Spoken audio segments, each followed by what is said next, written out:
Before we move on to the next example involving unit vectors, I just wanted to point out to you in your notes, there is this information about the zero vector and then other properties of vectors. I'm not going to bore you and put you to sleep listening to me read this stuff during a video. No need. You can read yourself.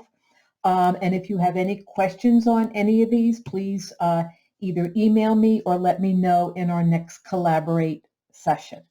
So now we will move on to unit vectors. And in working with vectors and applications of vectors in physics, you'll be dealing a lot with vectors. Those of you that have taken it probably have seen this already. And there are many instances where it is useful to be working with these things called unit vectors. And what a unit vector is, it's a vector, as it says here, whose magnitude is 1. So that's the key there. A unit vector means the magnitude is 1. So we can take any vector with any magnitude and make it into a unit vector.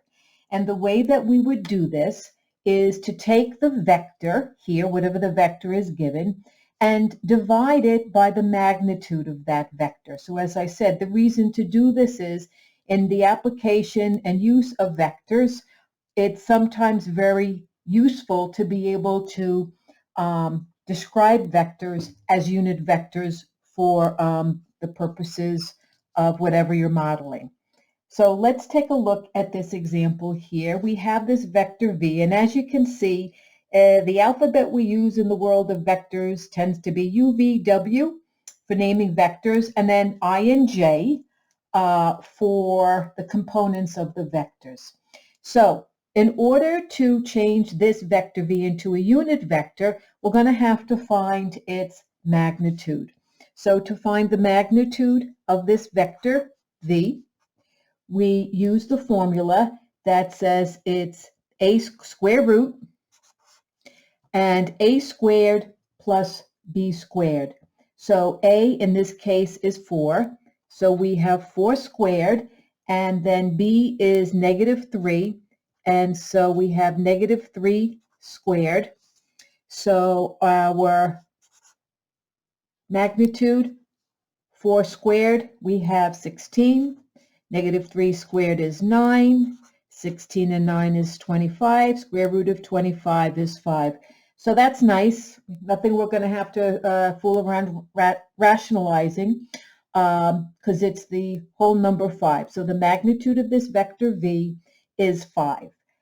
Now, to change our vector v into a unit vector, we're going to divide by this magnitude.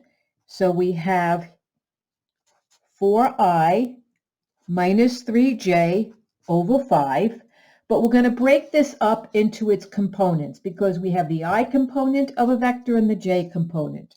So this is going to be 4/5 I minus 3/5 j.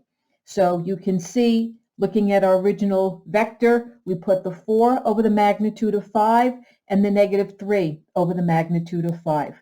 So this is a unit vector right here.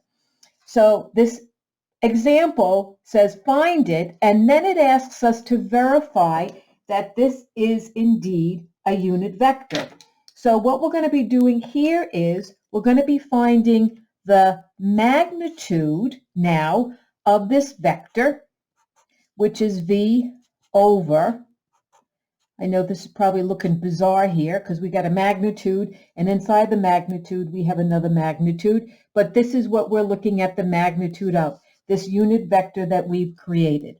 And again, the formula for magnitude is square root, and now it's a squared, so we're looking at 4/5 squared plus b squared, which is -3/5 squared. And now this is 4/5 squared. We have 16 over 25. And -3/5 squared is going to be 9 over 25. 16 plus 9 is 25, so we have 25 over 25 square root, which is the square root of 1. which is 1. So the magnitude of this vector is indeed 1, a unit vector. So sort of the proof that what we created is not a mistake or some magic we came up with that is not true. It is a unit vector.